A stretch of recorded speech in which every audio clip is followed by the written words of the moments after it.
তো অতি আহলে হাদিসের ভাইরা পাকিস্তানে কেবলামুখী হয়ে প্রস্রাবখানা বানাই ফেলছে। শায়েখদেরকে একজন প্রশ্ন করেছে যে হিন্দুর টাকা দিয়ে মসজিদ নির্মাণ করা যাবে কিনা। সে বলছে সমস্যা কি, নবী মুহাম্মদ সাল্লাল্লাহু আলাইহি ওয়াসাল্লামের বাপ দাদা উনরা তো মুশরিক ছিলেন। এক আহলে হাদিস এখন নাস্তিক হয়ে গেছে, ঈসাই ধর্ম গ্রহণ করেছে। শায়েখদের বক্তব্য শুনে খালি পানি ইউজ করবেন না। শায়েখ যারা আছে আমার ভাইয়েরা, শায়েখ আলহামদুলিল্লাহ তারা অনেক খেদমত করতেছেন, আলহামদুলিল্লাহ বলেন না।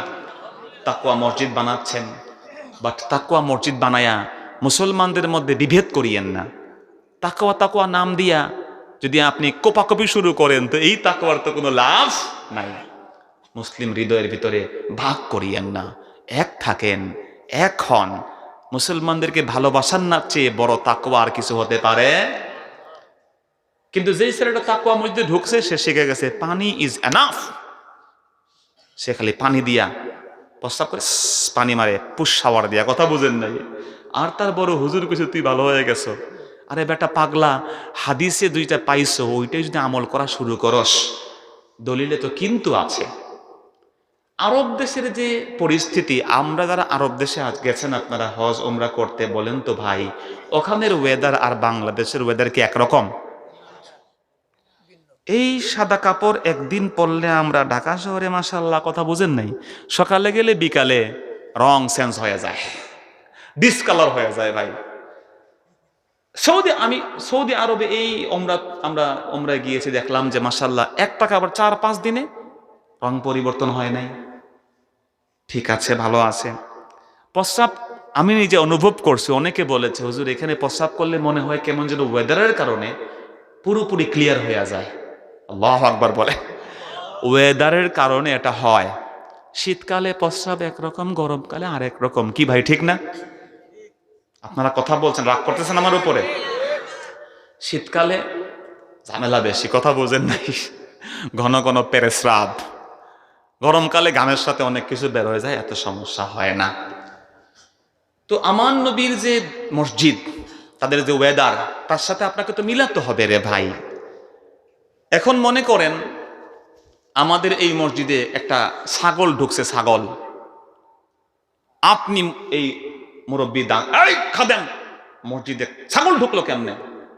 তোমার চাকরি রাখা যাবে না। খাদেম যদি কয় ফাজলামি করেন, বুখারীতে হাদিস, কানাতিল কিলাবু তুকবিলু ওয়া তুদবিরু ফি মসজিদিন নবী, নবীর মসজিদে কুত্তা ঢুকছে, বাইরে হইছে, ওনটা কিছু কয় না, আপনি চাকরি কেমন এত সোজা? মুরব্বী তো পড়বে মহাবিপদে, তার তাকওয়া পরহেজগারি সব বের হয়ে যাবে। কিরে বাবা, এটা কি দিলাম বুখারী শরীফের হাদিস দিয়ে দলিল লাগাই দিছে আমার উপরে।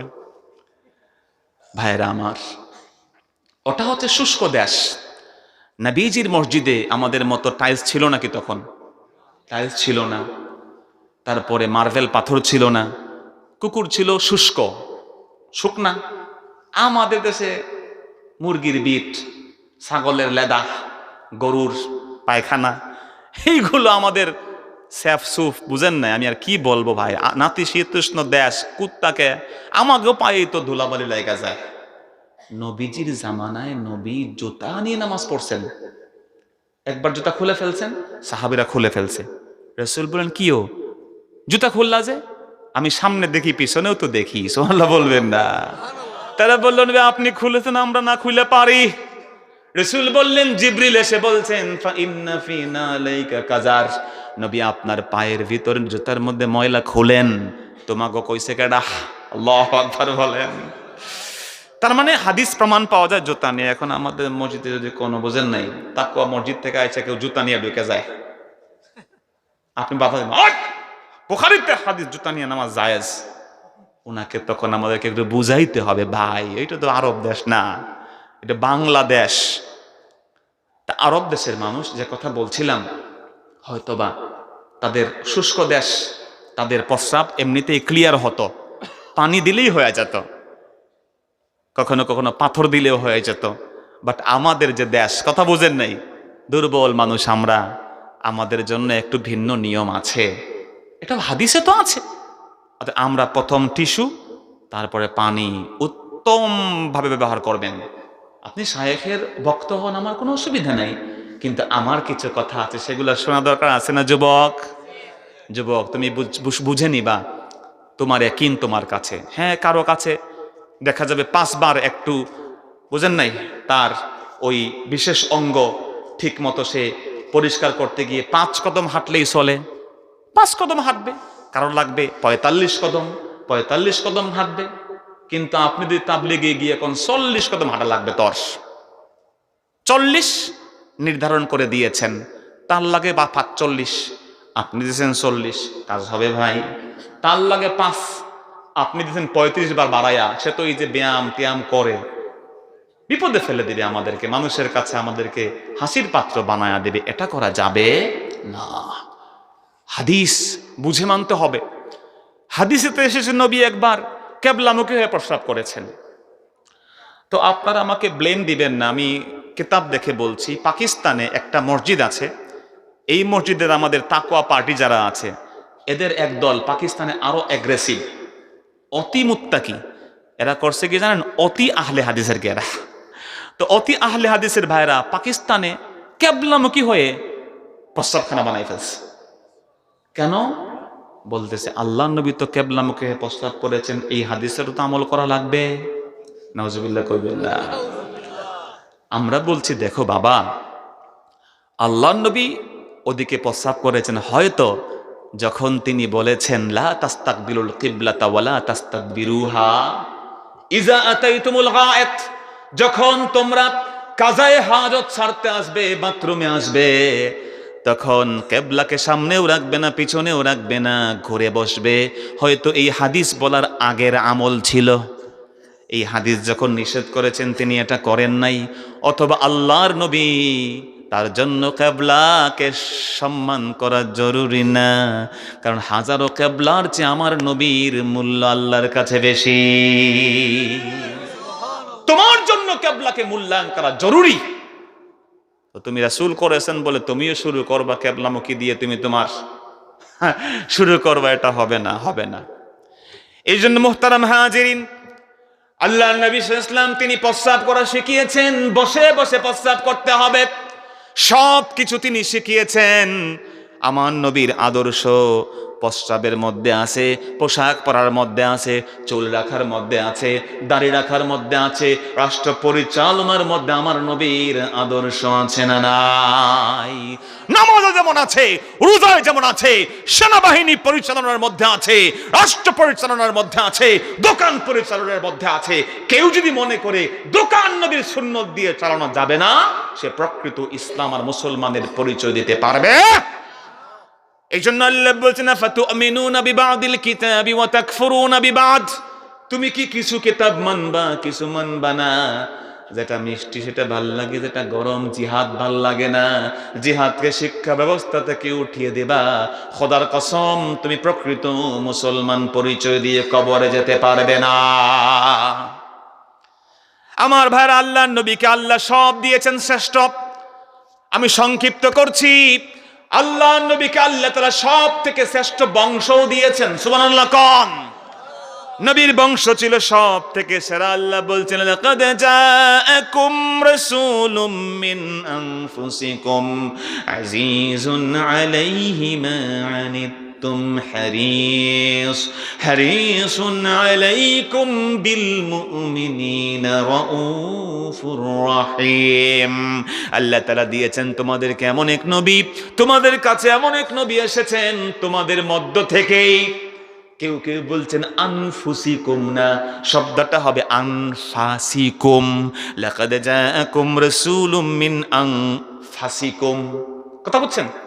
আনফুসিকুম না দিয়ে বলছেন আনফা, ফা, ফায়ের উপরে কি জবর। কেরাত ভিন্ন ভিন্ন আছে না ভাই? মুসাইতির, মুসাইতির আছে না নাই? এই যে আমার ভাইরা সিন দিয়ে সাদ দিয়ে পড়া যায়, ঠিক তেমনি এখানে জবর দিয়ে কেউ কেউ পড়েছেন, পেশ দিয়ে পড়েন নাই। তারা বলেছেন এর মধ্যে হচ্ছে আল্লাহর নবী তোমাদের মধ্য থেকে এসেছেন, সেটা না। আল্লাহর নবী তোমাদের মধ্য থেকে সব থেকে পবিত্র বংশে এসে গেছে। নবীর বংশটাও শ্রেষ্ঠ বংশ। সুবহানাল্লাহ। তার পবিত্র বংশ নাফিস, নাফিস সব থেকে পবিত্র, পিওরেস্ট, সব থেকে নিরেট, নিষ্কলুষ এক বংশে বাপ মা দাদা দাদি, এই বংশে আল্লাহ আমার নবীকে দুনিয়াতে এনেছেন। সুবহানাল্লাহ কইবেন না? বাট আমাদের সমাজে আমার যে বন্ধুরা যারা আছে, অনেকে যুবকদের কথা বললাম, আমি শেষ করে দিব, ছেড়ে দিব? আচ্ছা, দুই একজন উঠতেছেন, উঠলে হয়ে আমাদের ভয় লাগে। তা আমি প্রথম ভয় পাচ্ছিলাম। মাশাআল্লাহ আপনারা অনেকে এসে বসেছেন। এই মাহফিলের সুনাম আছে, কিভাবে আছে না? এই মাহফিলের লম্বা রাত পর্যন্ত মানুষ থাকে, যদিও বেশি লম্বা রাত করা আমাদের আসলে সুযোগ হয় না। আমরা মাহফিলে যেখানে যাই, মাদ্রাসায় গিয়ে চাকরি করার লাগে, জুমা পড়ানো লাগে। এজন্য আমি আপনাদের খেদমতে বলি, দেখেন, এক ভাই প্রশ্ন করেছে, যুবক তোমরা ভক্ত যারা এসে মাসলা মাসাইল দেয়, এই সমস্ত শায়েখদেরকে একজন প্রশ্ন করেছে যে হিন্দুর টাকা দিয়ে মসজিদ নির্মাণ করা যাবে কিনা। সে বলছে সমস্যা কি? নবী মুহাম্মদ সাল্লাল্লাহু আলাইহি ওয়াসাল্লামের বাপ দাদা ওনারা তো মুশরিক ছিলেন। নাউজুবিল্লাহ কইবেন না? আর একটু জোরে বলতে পারলেন না? নাউজুবিল্লাহ। প্রশ্ন করছে কি, সানসে একটা মেরা দিস, কারণ তার হৃদয়ে তো আল্লাহর হাবিবের ইশক মহব্বত নাই। ঠিক কিনা কম? যুবক, তুমি যাদের সব ভক্ত হইতেছ, অসুবিধা নাই, পছন্দ থাকতে পারে, বাট কিছু কিছু পছন্দ জীবনের জন্য হুমকি। ঠিক কিনা কম? যারে দেখলা তার প্রেমে মগ্ন হলে, কথা বুঝেন নেই, প্রেম বৈধ হইতে হবে। আমার ভাই, সেদিন দেখলাম পিস টিভির এক বক্তা মুসলমান হয়েছিল, আবার কাফের হয়ে গেছে। এরা আহলে সালাফি মতাদর্শে বিশ্বাসী। কয়দিন আগে দেখলাম, জানি না আপনারা শুনেছেন কিনা, এক নাকি আহলে হাদিস, আমি অথেন্টিক সোর্সে দেখি না, কিন্তু আমার বিশ্বাস কথা ঠিক হইতে পারে, এক আহলে হাদিস এখন নাস্তিক হয়ে গেছে, ঈসাই ধর্ম গ্রহণ করেছে। কারণ তারা প্রথম শিখাইছে, বেটা তুই হাদিস আছে, কোরআন আছে, মাযহাব কেন? আবার মাযহাবে তো 4টা দল বানাইছে, মাযহাব লাগবে না, মাযহাবে যত মারামারি কাটাকাটি, হাদিস ইজ এনাফ। যখন সেইটা বুঝছে হাদিসে থাকলে মাযহাব লাগবে না, কয়দিন পরে সে যখন জানলো ওযু করার নিয়মের মধ্যে আছে, একবারও ওযু করা যায়, 3বারও করা যায়, ওযুর অঙ্গ প্রত্যঙ্গ মাররাতান মিরারান সালাসা মিরার, ওযু 3বার মুখ ধোয়া যায়, একবার মুখ ধোয়া যায়। কি রে, হাদিসে দেখি খালি ভেজাল। কোরআনে আল্লাহ কইছে তাওয়াজ্জা, ওযু করো, ফাকসিলু উজুহাকুম ওয়া আইদিয়াকুম মিনাল মারাফিক, কয়বার ধুমু, হাদিস লাগবে না, হাদিস বাদ। এখন সে আগে হয়েছে আহলে মাযহাব থেকে হয়ে গেছে আহলে হাদিস, এখন হয়ে গেছে আহলে কোরআন। কোরআন ইজ এনাফ, মা ফাররাতনা ফিল কিতাবি মিন শাই। আল্লাহ বলেন কোরআনে আমি কিচ্ছু বাদ দেই নাই, তো কোরআন কাফি শাফি, আর কিছু মানবো না। হাদিসে আমিন জোরে বলার কথা আছে, আস্তে বলার কথা আছে, মারামারি বাদ। কথা বলছেন ভাই? তখন সে ছেড়ে দিছে। আহলে কোরআন যারা দাঁড়িয়ে রাখা লাগে না, হেডফোন দিয়ে গান শুনলেও সমস্যা নাই, কোরআনে তো গান হারাম বলা নাই, কোরআনে তো জেনা করলে পাথর মেরে মারা নাই, এরা খুব সুন্দর আছে, বুঝেন নাই? আরাম 2 ওয়াক্ত নামাজ পড়লে আহলে কোরআনদের হয়ে যায়। শেষ পর্যন্ত শয়তান কয়, তুই যে হাদিস ছাড়ছো, মাযহাব ছাড়ছো, তুই কোরআন ধরছো, কোরআন যে আল্লাহর বাণী, বুঝলি কেমনে? নাউজুবিল্লাহ কইবেন না? সত্যি তো এটার কোনো সনদ নেই, সনদ নাই, কয় ঠিকই তো, বাদ, কোরআনও বাদ। মোটামুটি সে এখন দিন থেকে বের হয়ে গেছে। জন্য আল্লামা জাহেদ কাউসারি 100 বছর আগে কিতাব লিখে গেছেন, আল্লাহ মাযহাবিয়া কান্তারাতুন লিল্লাহ দিনিয়া। যে ব্যক্তি মাযহাব ছেড়ে দেয়, দিন শেষে আল্লাহর গোলাম, ইসলাম ছেড়ে দেয়।